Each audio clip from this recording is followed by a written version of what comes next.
What's going on, guys? Welcome back to a brand new video. So today we are going to be talking about the Season 3 Battle Pass. So over the last couple of days, we've talked about the roadmap, the release date, the Verdansk map update, things that are going to be coming in content-wise, but one of the biggest things that we didn't touch up on was the Battle Pass and the contents of it. So that's what we're going to be covering today. If you do find the video informative or helpful at any point, consider hitting that subscribe button so you never miss out on any Call of Duty news or updates. And as usual, a reminder, I am doing an operator bundle giveaway. If you want a chance to win for yourself, all you got to do is comment down below your Activision ID and which operator bundle you want. The next winner will be picked this weekend. So the Season 3 update is a month away from now, and we did talk about the delay in yesterday's video, but according to Call of Duty, we're actually going to get our first look at this season, including the Battle Pass, on March 10th. So 5 years of Warzone is going to be this next upcoming week, and that will end up being on a Monday. It looks like what Call of Duty plans on doing during that day, because there's no in-game events or anything like that currently scheduled at the moment. All that was saved for Season 3. What they're going to do is over on their official Twitter pages, social media, and the Call of Duty website, they're going to drop some sort of a blog post, very similar to what they used to do with like the 115 day. If you guys remember, they teased the new Zombies map that way. So I think they're going to do the same thing here. On that day, we're going to get the official key marketing and the artwork. And as you guys have noticed, every single time they show key artwork for a brand new season, it's usually the main Battle Pass operator front and center. Whether it's the tier 1 variant of the operator or the tier 100, there is always that main character being revealed and showcased there. So that means on the 10th, we're going to get our first official look from Call of Duty. Now, the good news is we do have some leaks, which is why I'm making this video right now. And we have some insider information on the content that's coming in. But just in case, take all this information with a grain of salt, because it's not guaranteed. A lot of times, even though they're mentioned in the files, they could potentially be delayed, misinterpreted. Just had to let you know so you are aware. Before we get into it, a quick word from our sponsor, Mitch Cactus. It's a store that can get you the most exclusive operators, help you unlock the Black Ops 6 Mastery camos such as Dark Matter, Abyss, and Nebula. And if you want to hit Master Prestige even faster, they can also help you out with that. They don't use unlock tools or mods, so you know it's 100% legitimate, and they have over 10,000 verified reviews on Trustpilot.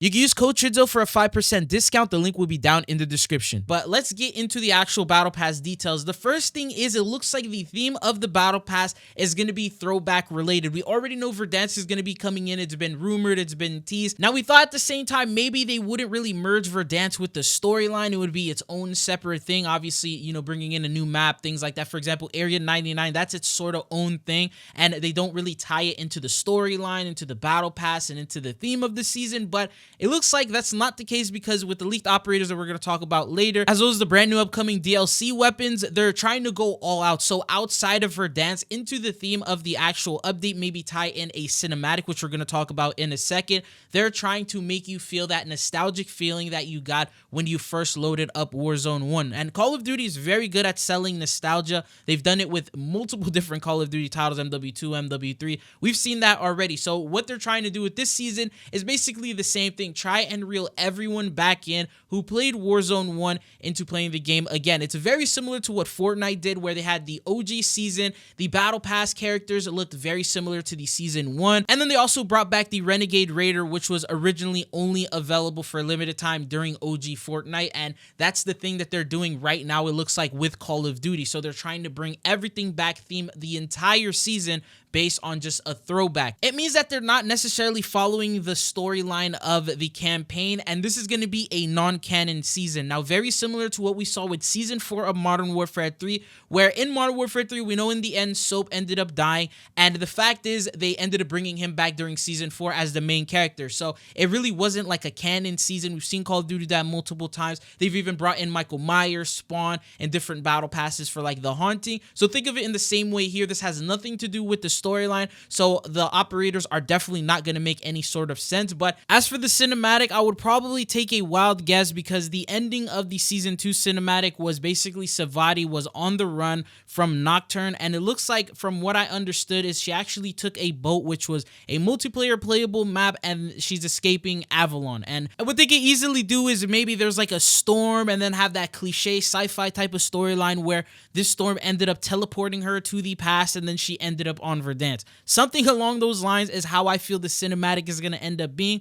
or Call of Duty could just decide, let's not connect it at all and just drop in a brand new cinematic and start from a completely different area. But that's what I personally think is going to happen. Let's talk about the operator. So the very first one that we have here, which I personally believe is going to be the main character within this season, is going to be Jason Hudson. So he's actually listed in the files. Now, the reason why I think he's going to be the face of the battle pass is compared to the other operators, he's actually the only one that comes in from the Black Ops universe. The second thing is there's no playable variant of Jason Hudson in the current Warzone or in any of the current Call of Duty titles. And as I mentioned earlier, it obviously doesn't really make any sort of sense to add him into the game, but because it's not really a canon season, then it's something that they could just go ahead and do and bring back, and people probably won't be all too mad at it. Now, as for how he could look in Black Ops 6, I got this artwork made, just the concept. He's probably going to have tactical gear. That's how every single Battle Pass operator typically is, with the exception of maybe like Tier 100 and the Battle Pass, but they're usually going to have some sort of military tactical gear on,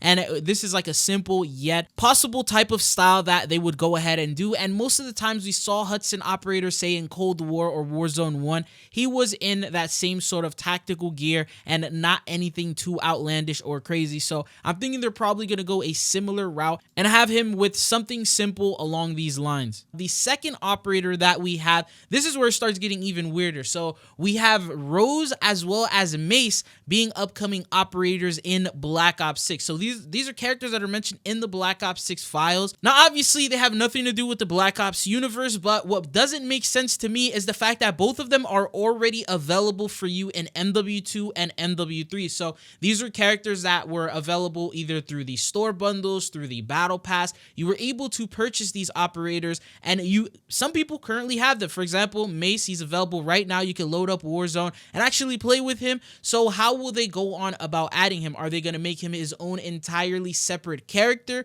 and then try to throw him in the battle pass and charge you for it? Are they going to try to, say, for example, throw in MW2 and MW3 skin variants in the Black Ops 6 Battle Pass, because the season revolves more around Warzone than it does multiplayer? So maybe the Battle Pass is to give items to people who own MW2, MW3, and BO6 operator skins and make them playable. But what would that mean for people who own the Battle Pass for Black Ops 6? Will you be able to use Mace and Roze in multiplayer? I have no idea. That's also two different other operator skins that were mentioned by Hey, I'm Alex, and he even said how. So I have no idea how they're going to implement that. And then the next thing is there is also another operator coming in, which this is newer additional information, and that is Domino. So once again, she's also from the Modern Warfare universe. At least with her, we don't have an MW2 or MW3 variant, so there's no Domino operator skin currently available for you to use. She's only in MW19 and Warzone, so there is a possibility that they can bring her in as a brand new operator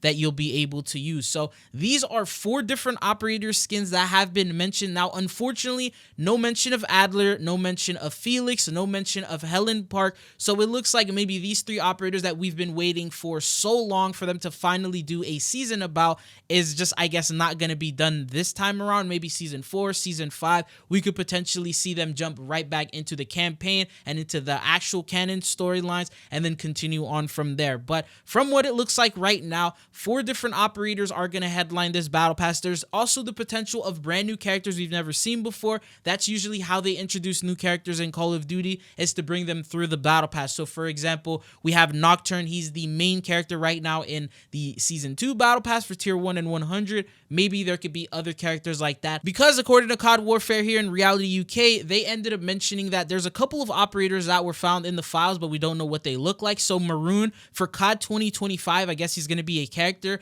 Azure, that's also going to be a character coming in from COD 2025. Yellow, another character from that game as well. Then we have Lettuce, Cabbage, John, Roze, Mace, and Hudson. So obviously we know who Roze, Mace, and Hudson are, but the others, they're a little questionable. Maybe they're brand new characters we've never seen before, or Lettuce and Cabbage could be code names for a completely different character. So who knows exactly how they're going to implement. Obviously, every single variant of these operator skins is going to get a sort of Blackcell variant. That's like the main highlights, one of the most selling things that Call of Duty has every single season. So there's something interesting. Roze actually had a couple of different Blackcell Blackcell variants that were made for her during the life cycle of Modern Warfare 2, but they just never went ahead and released it. It was like scrapped content, and maybe they could bring it back, add additional content on top of that, and maybe make one of these a playable operator. So I'm gonna go ahead and show you guys the image. And from my understanding, this was officially made by Call of Duty devs. They just never implemented them into the game. I guess they just went a different route. So some of these could end up being reused, and majority of these operators are for Roze.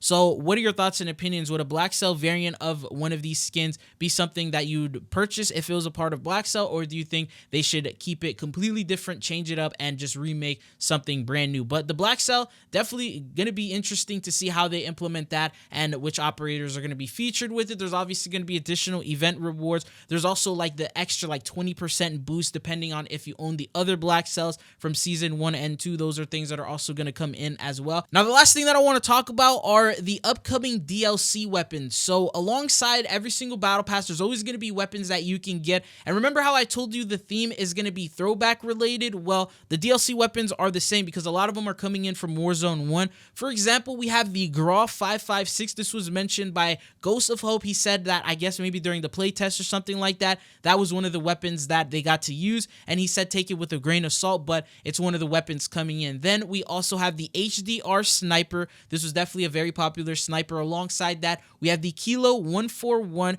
and then the last weapon that was mentioned is the CR56 AMAX 1. So all these weapons are throwback. I know some of them probably wouldn't make sense to be added in the current era of Call of Duty Black Ops 6, but once again, not really canon, and to them it doesn't really matter, at least for the sake of this season. So what are your thoughts and opinions on them trying to do this massive throwback and affiliate and throw the battle pass in with Verdansk and all the new content that's coming in as well? But I'm gonna keep you guys up to date as we get more information. This is what we know about the battle pass so far. If you guys have any questions, comment it down below and I'll answer as many as I can. But it's been your boy Chizo. Thank you guys for tuning in, and hopefully I'll be seeing you guys back on the channel again. Peace.